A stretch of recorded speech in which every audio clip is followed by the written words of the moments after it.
Yo.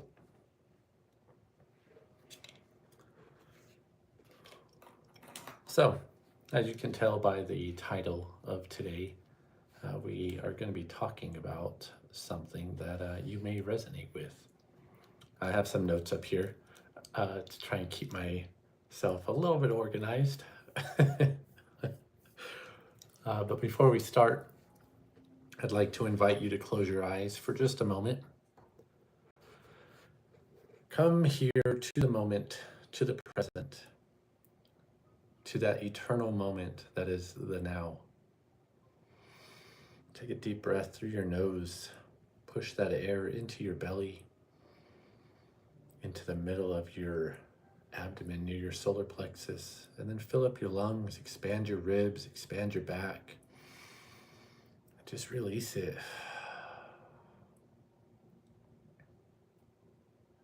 Do that one more time.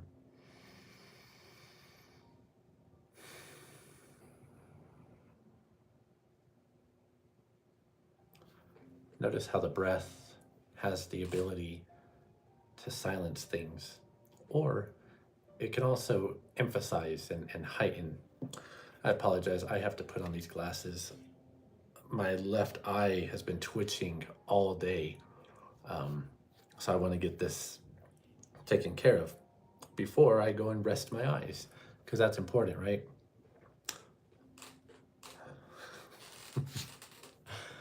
What was I saying? Oh, how when we come into the breath and when it pulls us into the now.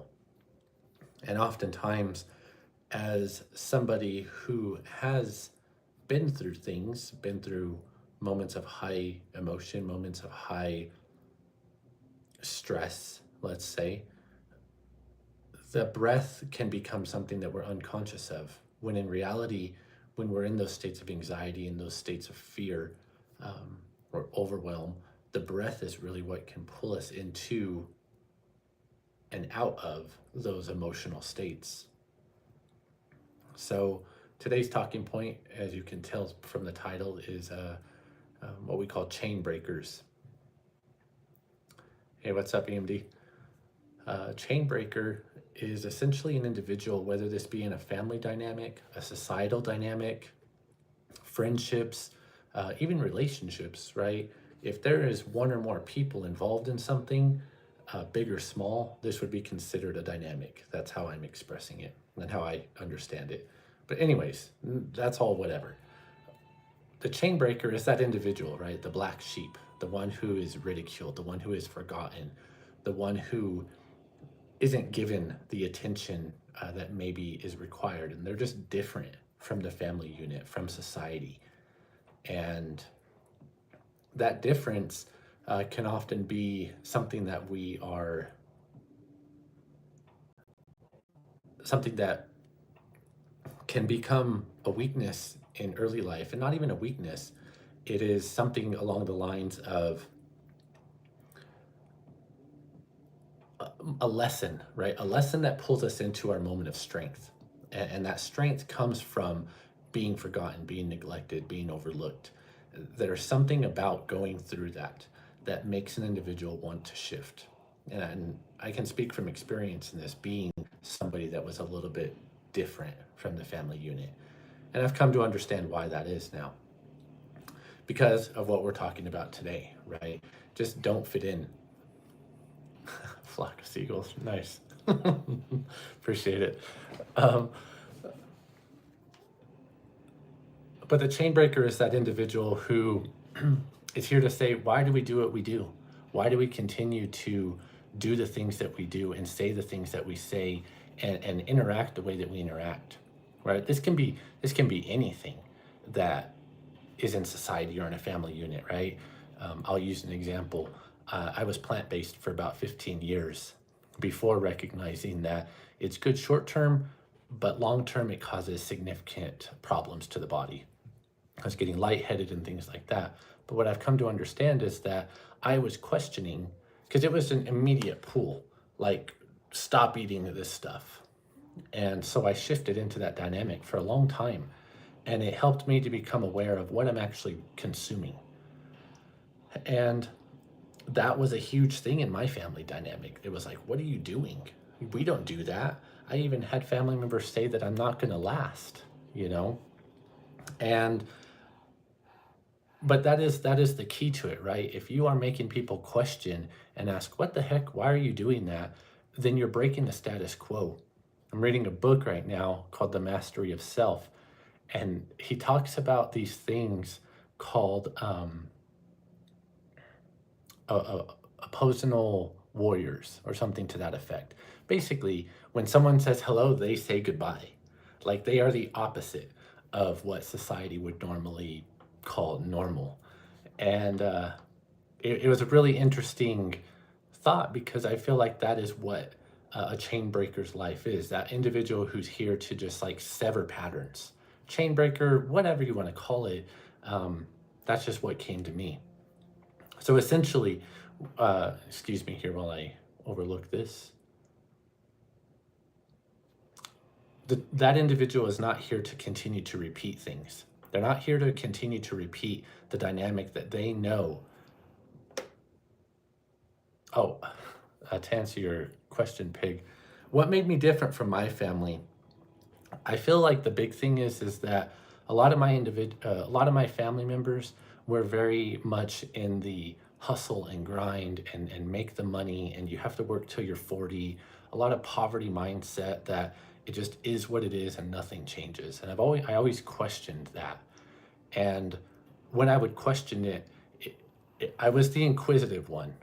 And being inquisitive in a family of very much rigidity and a lot of living in trauma, it made it so that I had to become silent and not ask those questions that I knew deep inside that we were meant to ask. Why are we so angry?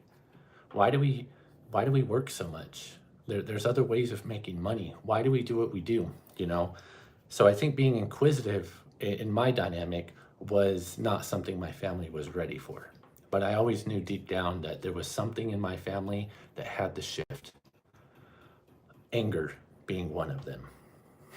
Anger and mental health stuff, like talking about emotions, talking about, hey, what you did hurt. It may have been a Tuesday for you, but I want to let you know that it affected me for 8 years or whatever. And that's something that families that are stuck in like that rigid structure of, hey, we've never done that, so we can never do it, right? Look at holidays, right? What's the most common thread at holidays? And it's usually food. Food is essential, right? Thanksgiving, you got turkey and ham and sweet potatoes and green beans, and collard greens and fried chicken or whatever is like, that is my food for that holiday. But question that, right? Being somebody who was plant-based, not eating turkey at Thanksgiving was like blasphemy, like, oh my God, he's crazy. But also in my family, diabetes and thyroid stuff and being overweight and mentally burnt out. Like those are all common things in my family. And when we zoom out and we look at like, okay, what's real? It could be that when I was a kid, my family and myself, we would drink like 4 gallons of milk a week. It's no wonder everyone was lactose intolerant. It's no wonder so much cholesterol issue is in the family or diabetic stuff or mental health issues because no one went to therapy, like when we zoom out, we can see the patterns.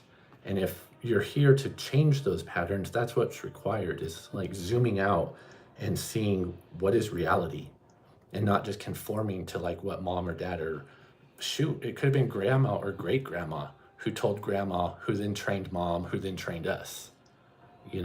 Like these things persist through generations.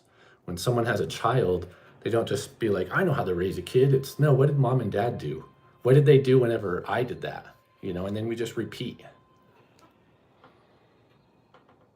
That's exactly it, man. Because there's a saying in, I think it's Japan or China, eastern side of the world is, the male who is the tallest gets hit first. So you just stay level. No one stands out. Nobody disrupts the status quo. Nobody ruffles feathers. Everybody just does what so-and-so says because if not, you'll get ousted. You're the weird one. Oh, that guy's crazy. Oh, tinfoil hat, whatever. Oh, they go to therapy, they must be messed up.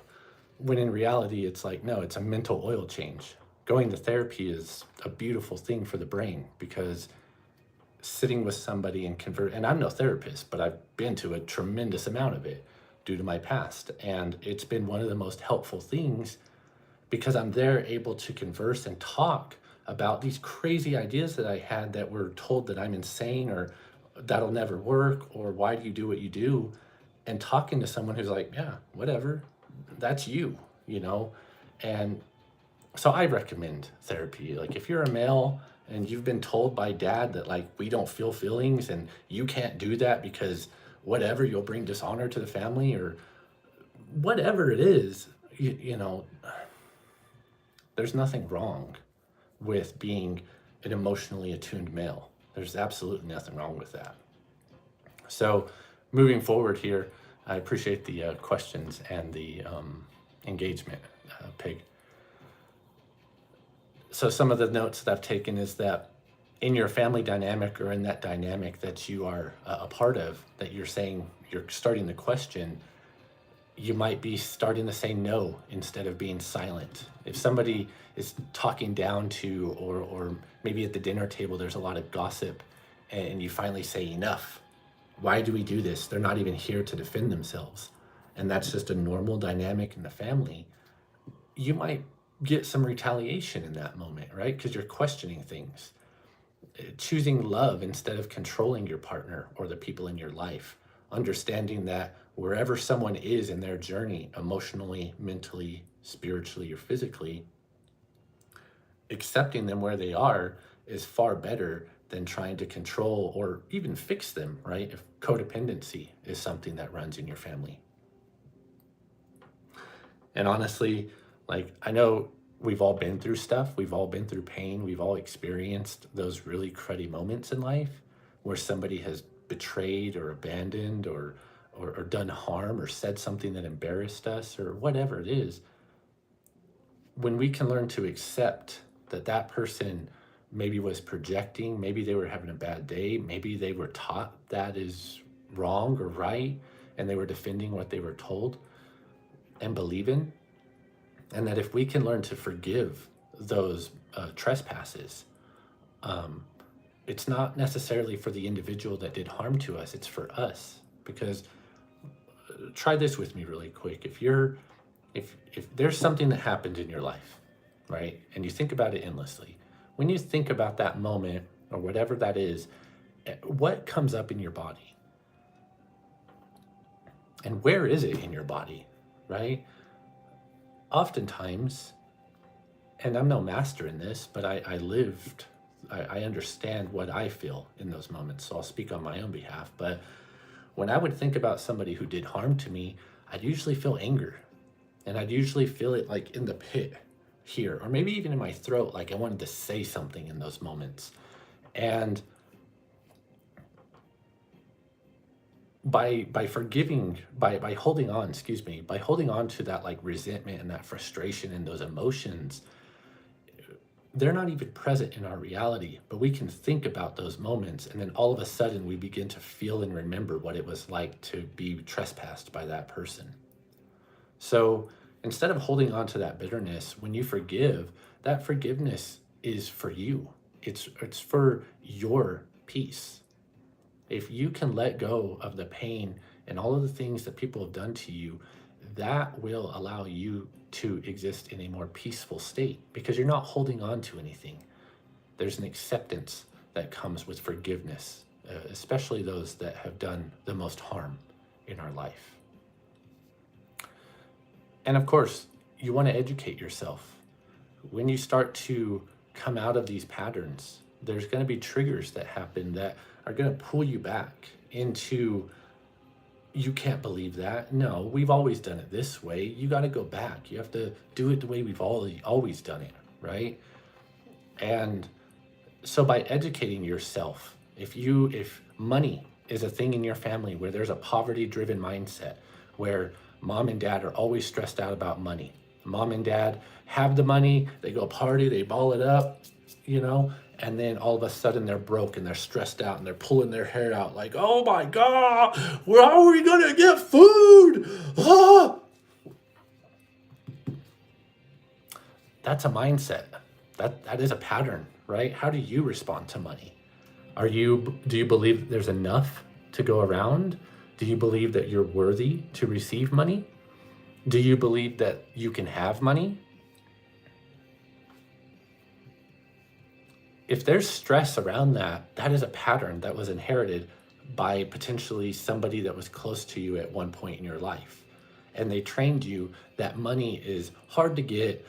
It might be something that is difficult to obtain. It comes and goes. There's not enough. Rich people are bad, whatever. You know, like rich people, money makes you evil. Money is something that is an energy, right? Anything in life, if you have a lot of it, it's going to amplify who you are as a person. If you have a lot of money and you're just a dirtbag person, you're going to be a bigger dirtbag. That's just how it goes. Money gives you the opportunity to expand that energy within. If you're a good, loving, kind individual that wants to do good for humans, that is going to expand with money. Just because you have money doesn't mean you're a bad person. Money is an energy. Money is a way to change our predicaments and an opportunity to help others change theirs. Like if you're a loving person, imagine walking up to someone that you know and you care about and you're like, hey man, here's $1,000 because I just care about you. For me, that's like goals, you know? Hey, here's rent, dude. I love you. But not everyone's like that, right? So money gets a bad rep because right now, the people with money, you know, I'm not going to say any more on that. Leave it at that. But you have the opportunity to rewrite that story. You have that opportunity to rewrite what it is that you want to believe and think. Because ultimately, and I've mentioned this before, but our thoughts and our programs are like a play button on a recorder, on a CD player, on an MP3, whatever. Pushing play on Spotify, boom, the song plays, right? You get triggered by some dude at the store or a coworker or your boss or your mom, and that play button gets pushed. And then all of a sudden that pattern plays out. You lash out, you throw stuff, you break things, you get angry, you do harm, you kick the dog, whatever you do when you're angry, you know. And the thing about it, in those moments of anger, we're choosing to do that. Even if it is unconscious, that's what we trained ourselves to do in those moments. As wild as that is, and as dark and as terrible things that we've said, we chose every bit of it, unconscious or not. Whether we were conscious of what we were doing or if it was just a defense mechanism when we feel threatened. It is what it is. Can you accept yourself for causing harm, right? That acceptance piece that I mentioned. It's not just about forgiving others. It's about forgiving ourselves, right? If we did harm to someone and it makes us feel cruddy, well, good, you know, because that's your conscience speaking. That's that higher part of you saying, hey, you know that wasn't right, dude. Come on. You're better than that. You know you're better than that. Some people don't have that, but I know you do because you're here. And I know I do, right? I want to live by that part of myself, the quiet part, not the loud anger, screaming, huge rageaholic that likes to be seen, but the quiet voice that is more loving and more soft and more kind and more gentle and more accepting and more peaceful and more grounded, right? There's such a difference in those energies. And you have a choice of what you want to exist in and what energy you want to be a part of, right? The external world does not have to shift your internal being. If somebody comes to you and says something hateful, their words do not have to change your state of peace. You can witness like, oh, that's not cool, bro. I don't like that you said that. But you don't have to retaliate with as poisonous words. You can let it go. You don't even have to say anything. Silence is a really powerful answer, and it's one of the hardest answers to master. when when you are stuck in that anger state, right? So where do the patterns come from? How do they show up in our lives, right? It could be a grandmother, great grandmother even, who was never allowed to speak her mind because grandpa was an alcoholic and he was a rageaholic who would hurt people if they questioned him, right? The man of the house, he ruled with a iron fist. Look back at the 40s and 50s, man.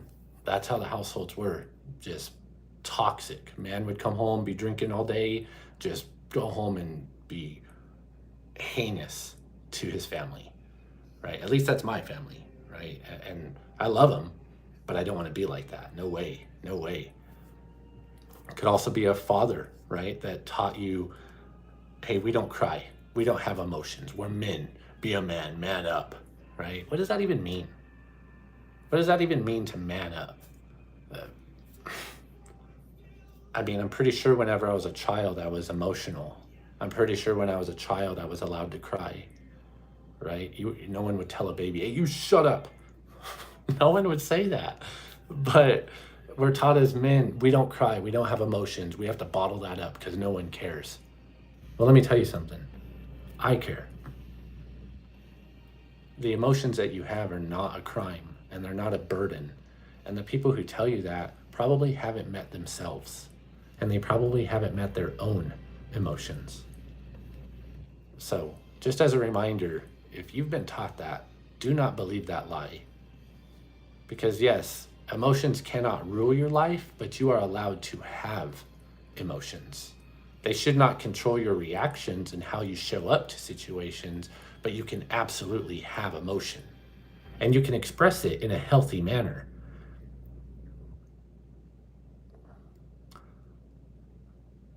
Also, if mental health is a thing in the family that continues to persist, who else in the family has it? Did grandma have it? Did grandpa have it? What about great grandma, great grandpa? What did they have to go through that they didn't have the tools to work on that we do now, right? Breathwork, meditation, yoga, a safe place to live, access to food, therapy, gyms, the pool, 4 walls that were secure, possible retirements. Life is a lot better than it was 3 or 4 generations ago, like a lot better. And go back 10 generations, my gosh, what an absolutely terrible time to be alive. Just rough.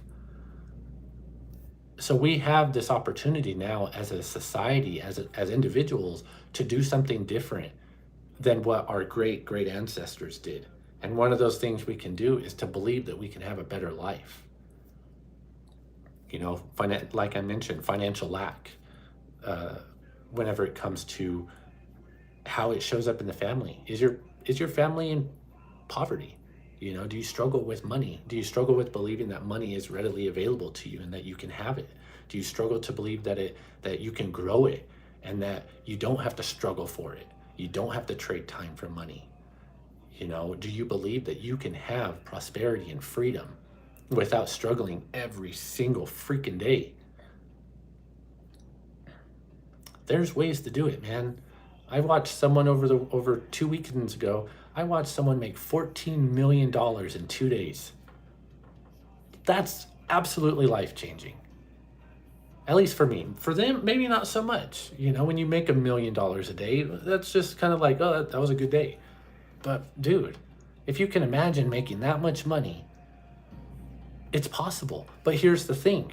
I bet you, since you're possibly here, right? You probably have some triggers that say, I can't have that. That's too much. Oh, that would mean that he's a dirtbag, right?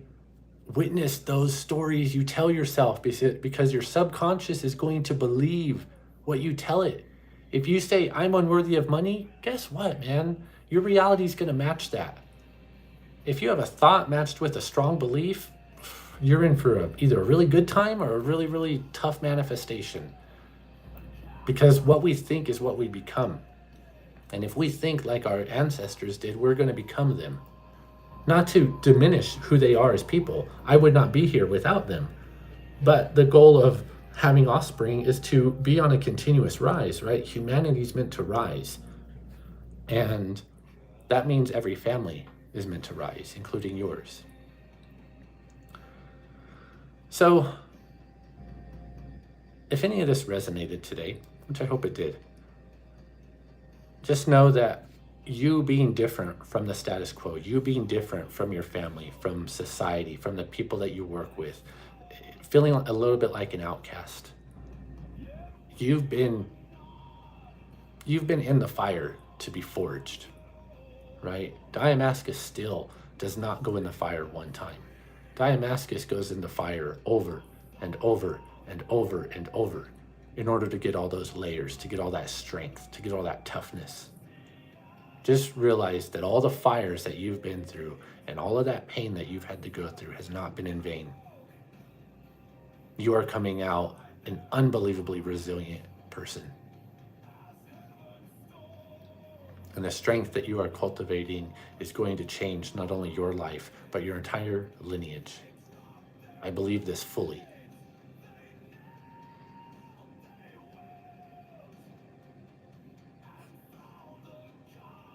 Anyways, I truly hope that you have a wonderful rest of your day. Be safe, be kind to your mind, and I will see y'all tomorrow. Peace.